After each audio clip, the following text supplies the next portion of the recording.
Përshëndetje të nderuar shikues, po filloj me përmbledhjen e ngjarjeve që shënuan javën që lan pas në Gjakov. Gjatë të enjtes pasdite, një rast tragjik ka ndodhur në Gjakov, kur një iri 29 vjeçar humbi jetën në vendin e punës. Njësitet policore dhe ekipi emergjent mjekësor kanë dalë menjëherë në vendin e ngjarjes, ku është konstatuar se viktima Lendrit Fetahaj ishte pa shenja jete. Gjakova është tronditur me 23 prill nga një ngjarje tragjike që i mori jetën në L.F, duke lënë pas dhimbje të thellë tek familjarët, miqt dhe e gjithë komuniteti. Sipas informacioneve zyrtare, rreth orës 17 të ditës së djeshme, policia është njoftuar se një person mashkull i moshës madhore ka rënë nga një ndërtesë e lartë në rrugën Pjetër Bogdani në Gjakov, gjatë kohës sa ishte duke punuar. Njësitet policore dhe ekipi emergjent mjekësor ka dalë menjëherë në vendin e ngjarjes, por fatkeqësisht mjekët kanë konstatuar vdekjen e tij në vend. Në vendin e ngjarjes ka dalë edhe prokurori i shtetit, ndërsa hetimet për zbardhjen e plotë të rrethanave të këtij rasti janë duke vazhduar. Një person është duke u intervistuar në cilësinë e të dyshuarit, ndërkohë që autoritetet kompetente po ndërmarrin të gjitha veprimet e nevojshme hetimore. Humbja e L.F ka prekur thellë banorët e zonës dhe më gjerë, duke rikthyer edhe një herë vëmendjen tek kushtet e sigurisë në vendet e punës. I ndjeri varroset sot në varrezat e fshatit Skivjan, aty ku edhe ka jetuar. Një pastori të tërë letrare dhe kontribut në albanologji i la trashëgimisht shqiptarisë akademiku Recep Qosja, i cili u nda nga jeta dhe u varros të enjtën në një ceremoni private. Familja e tij pas varrimit tha se nuk do të marrë pjesë në organizimet institucionale në përmbushje të amanetit të tij. Në ditën e librit është ndarë nga jeta intelektualit që librin e pati për herë pranë, akademiku Recep Qosja. Vdekja e intelektualit Qosja është humbje e madhe për shqiptarët e të gjitha viseve. Qosja ishte kokë ndritur e vendit tonë, patrioti i madh që përfaqësoi Kosovën në kohërat më të vështira të historisë. Ai ishte doktor i parë i shkencave filologjike në Kosovë, autor i antologjive dhe monografive të ndryshme shkencore, duke përfshirë një histori trevëllimshme të letërsisë shqipe në periudhën romantike.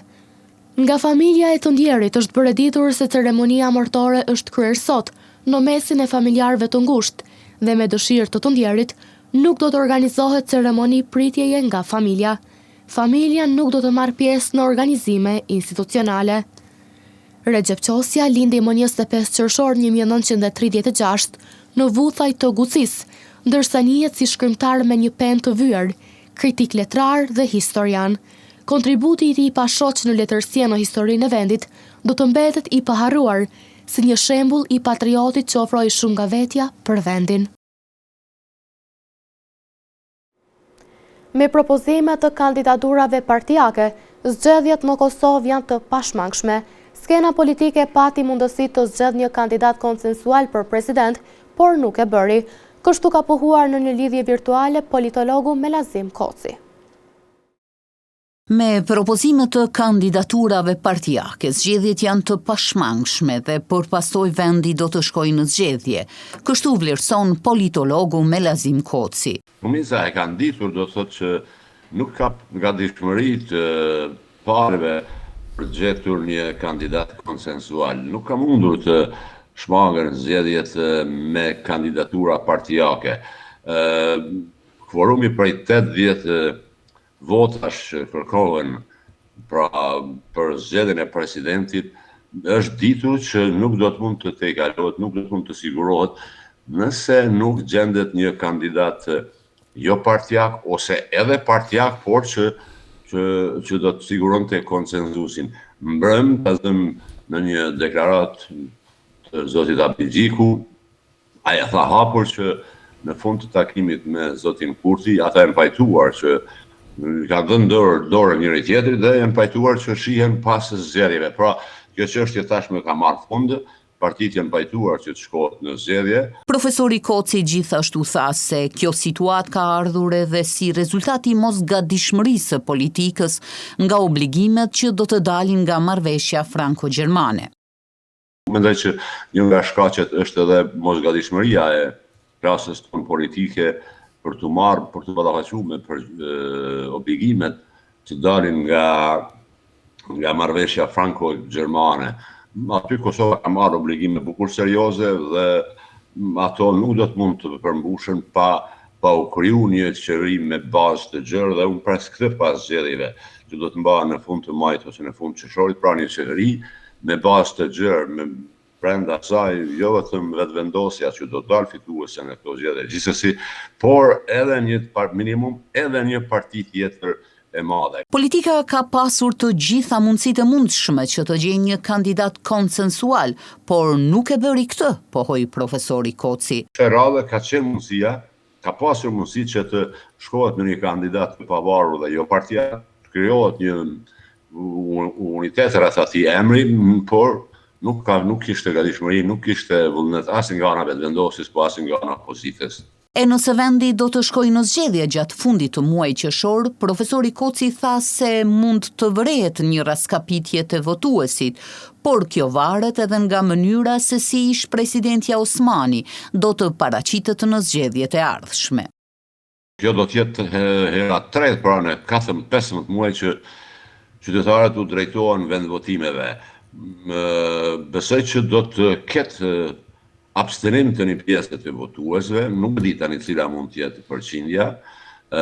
Rezultati do të jetë ai që ka qenë, besoj diku ndërmjet rezultatit të 28 dhjetorit dhe 9 shkurtit, pra sërish do të fitojë vetëvendosja, nuk ka asnjë dilemë, por nuk e di nëse do të ruaj e përstin që siguroj me 28 dhjetor, apo do të kthehet te 9 shkurti, sidomos e them këtë sepse epilogun mund ta përcaktoj pak edhe përfshirja e zonjës Osmani. Tani do të varet nëse ajo do të aktivizohet me një parti të vetën ose nëse do t'i bashkohet lidhjes demokratike të Kosovës. Kjo situatë po ndikon në rënje të kredibilitetit të Kosovës në rrafshin ndërkombëtar, shtoi profesori Koci, duke pohuar se me 28 prill s'ka dhënë afati kushtetues për zgjedhjen e presidentit. Listës të programeve ekzistuese në Universitetin Fehmi Agani në Gjakov ju kanë shtuar edhe 3 programe të reja, njëri është riakredituar, ndërsa 2 të tjerë nga Fakulteti i Mjekësisë janë akredituar për herë të parë. Drilon Bunjaku, rektori i universitetit, tha se aktualisht Universiteti Fehmi Agani në Gjakov disponon me 11 programe studimi.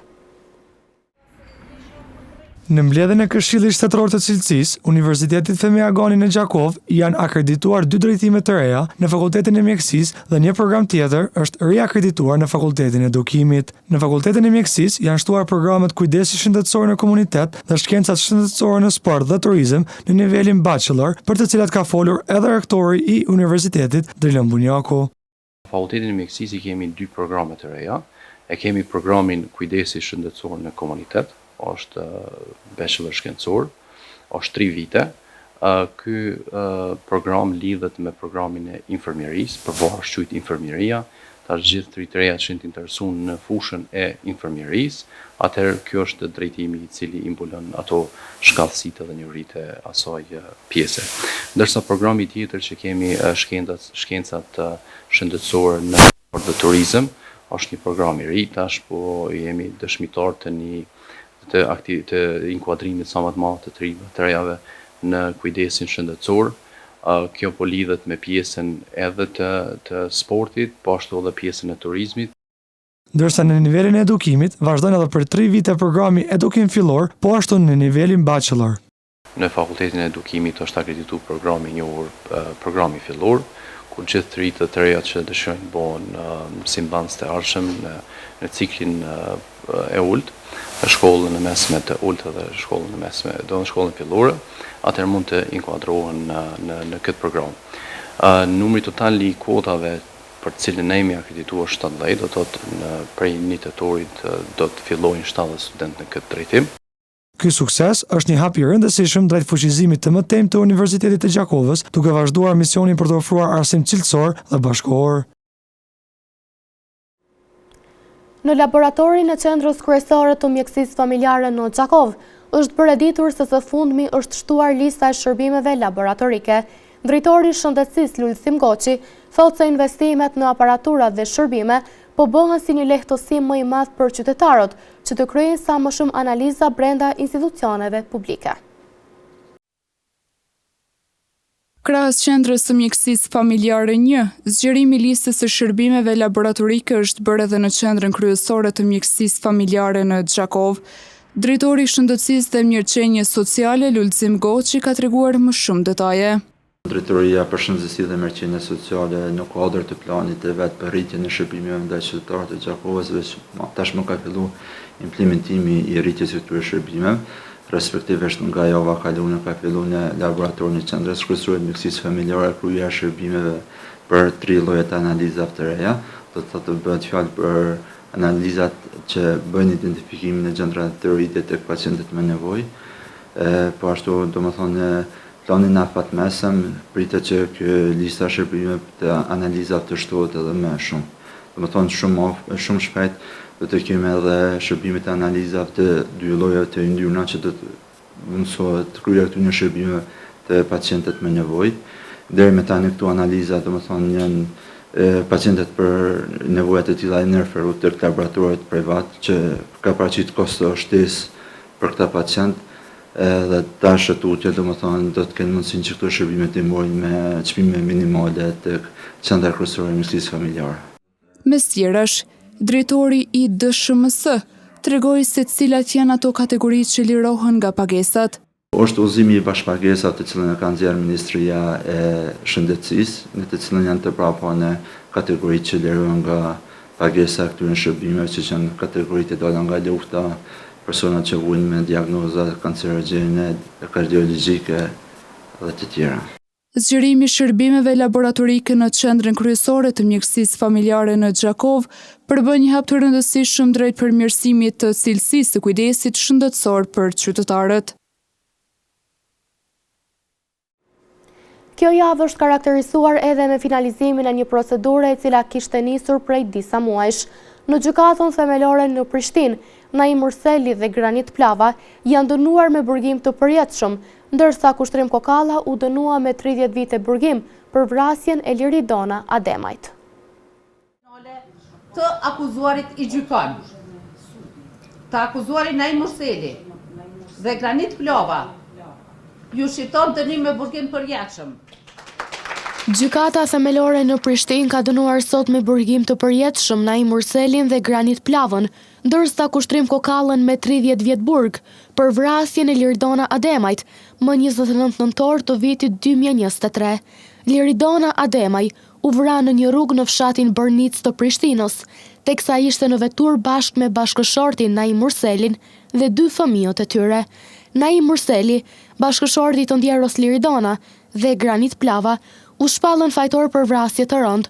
Plava u shpall fajtor edhe për armbajtje pa leje, ndërsa Kushtrim Kokalla u shpall fajtor për ndihmë në kryerje të vrasjes së rëndë. Sipas aktakuzës, Murseli kishte planifikuar vrasjen e bashkëshortes, me qëllim që të përfitonte nga sigurimi i saj jetësor në Suedi, në vlerë prej 260.000 euro. Kokalla akuzohet se kishte njoftuar Murselin me Plavën, i cili akuzohet se ishte dorasi. Plava akuzohet se kishte vrar Ademajn me armë zjarri, duke e qelluar në kokë, sipas ekspertit mjekoligjor. Sipas prokurorisë, ai kishte kryer vrasje në kombim të 30.000 eurove nga Murseli.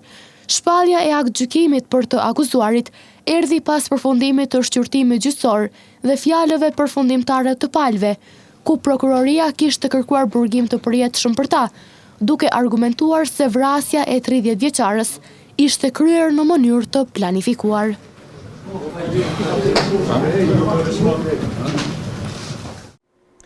Ulësja e Kuvendit të Kosovës u shfrytëzua për një deklaratë që askurse mendonte që do të ndodhte në këtë institucion.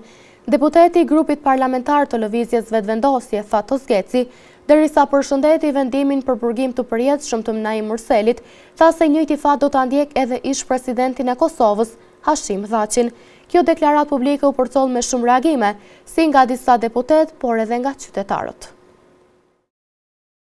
Fatos Geci, deputet nga radhët e listës Guxo, ndonë se bart titullin doktor shkence, mezi lexoi një fjalim të shkruar paraprakisht. Ndër të tjera duke komentuar vendimin me burgim të përjetshëm për Naim Murselin, tha se një fat i ngjajshëm do ta ndjekë edhe ish-presidentin Hashim Thaçi, aktualisht në proces gjyqësor në gjykatën speciale në Hagë. Përshëndes vendimin e gjykatës për burgim të përjetshëm ndaj Naim Murselit. Dhe ju që shpresoni që një ditë lideri juaj suprem do të lirohet, do të përcjell i njëjti fat. Kjo deklaratë u konsiderua pazakon dhe nxiti reagime të shumta, jo vetëm në skenën politike, por edhe tek qytetarët. Hashim Thaçi është Hashim Thaçi. Naim Murseli është krejtër të shka. Ku krahasohet me Hashim Thaçin? Asaj që ka folur aty ajo është maskarat total. Një tjetër qytetar theksoi se gjendja aktuale politike vetëm sa ka vështirësuar jetën e përditshme. Unë nuk po di çfarë më them, kjo politik na ka hipnotizuar krejt. Do më thonë çem ka dim as më hongur buk. A beson? Qysh jën bo këta? Më bo mas luftës kështu, valla është për keqardhje. Ky qëndrim i Gatsit ka shkaktuar reagime të shumta dhe indenjat tek populli i Kosovës. Gjatë kësaj jave, Biblioteka Ibrahim Rugova ka shënuar edhe ditën ndërkombëtare të librit, ku krahas aktiviteteve të shumta janë zgjedhur edhe lexuesit më të mirë të vitit.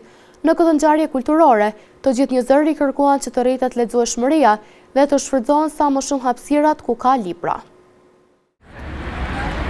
23 aprilli, dita e librit, hapi dyert e Bibliotekës së Gjakovës Ibrahim Rugova për të shënuar aktivitetin me të ftuarit e saj. Për këtë aktivitet foli drejtori i bibliotekës. Ditën botërore të librit si gjithmonë e shënojmë bashkë me lexuesit, me dhuruesit dhe me lexuesit më të mirë të përzgjedhur gjatë vitit, të cilët edhe si vjet si gjithmonë e kemi ruajtur këtë traditë. Ka lexues që lexojnë më shumë më pak, ata të cilët janë të dalluar sa dish problem. Kemi fituar libra nga Asambleja Komunale e Komunës së Gjakovës, si rrallë herë ndonjëherë kaq shumë një kontingjent i mirë. Ne me të asamblesë ka sjell vetë kryesuesi me përfaqësues të gjitha subjekte politike. Kemi pas vizita nga Universiteti Femi Agani dhe kështu që si gjithnjë. Ky aktivitet u karakterizua edhe me çmime për lexuesit më të mirë gjatë vitit, ndër ta dhe fëmijët. Kam filluar të lexoj prej 1 vit e 3 muajve, jam regjistruar vitin e kaluar në janar, edhe mua më pëlqen shumë libri, jam i pasionuar nga libri, mua nuk më pëlqen teknologjia, edhe pse kam një iPad, ato e shikoj vetëm të shtuneve dhe të djereve, por çdo ditë unë lexoj ka një libër. Çfarë libra të pëlqen me lexuar më shumë? Më pëlqen romani Kapitan Brakushi, më pëlqen edhe Ditari i Gregut, edhe Një familje pa parë. Eventi u manifestua me aktivitete letrare nga nxënësit, si dhe u dhuruan libra për të pranishmit. Kjo datë shënon ditën botërore të librit dhe të drejtave të autorit si një nismë globale e UNESCO-s që synon të ndërrojë shkrimtarët dhe të nxjisë leximin si një mjet për liri dhe dije. 23 aprilli i vitit 1616 shënon humbin e 2 kolosëve të letërsisë botërore, William Shakespeare dhe Miguel de Cervantes. Mes shumë vështirësive financiare, handbollistët e vllaznimit ja kanë dalur të jenë në play-off. Trajneri Benon Brahushi thotë se për të vazhduar tutje, padyshim kërkohet edhe ndihma financiare, për të cilën kërkojnë mbështetje nga të tjerët edhe përmes kronikës sonë. Klubi i handbollit Vllaznimi ka bërë hap të rëndësishëm në Superligën e Kosovës, ku përveç synimit që të sigurojë mbijetesën, është kualifikuar në play-offin e garës. Për këtë sukses, foli edhe trajneri i skuadrës. Qëllimi kryesor mas inkuadrimit ka qenë stabilizimi i pozitës në Superligë. Domthon, të jemi sa më stabil që mos të vim në pyetje me mo rreziku prap. Po me organizimin pak klubit, domthon ka qenë një fillim shumë i mirë. Kemi arritur me afro lojtarë që kemi pas shumicën e lojtarëve që kemi pas në për ekipe të tjera, edhe kemi krijuar një ekip solide. Gjakovarët që u rikthyen në elitën e handbollit kosovar vazhdojnë të përballen ende me probleme financiare. Problemi kryesor është vështirësitë financiare. Na për arsye të në problemeve, domthon këto kanë qenë shumë të mëdha dhe janë prapë të mëdha. Po fati jon ka qenë që domthon lojtarët tonë domthon janë jo të kuptueshëm, po faktikisht ata kur nuk kanë kurzu mjetet materiale për marrë me lujt. Edhe kjo na ka pru edhe një frym në ekip edhe faktikisht angazhimi kur s'ka mungu. Njëjtë ka me qenë edhe në play-off. Gjakovarët të dielën luajtën baraz me Besa Famgasi me rezultat 29-29 dhe zunë pozitën e 4 në 4-shën e play-offit me Kastriotin, Ravecin dhe Besën.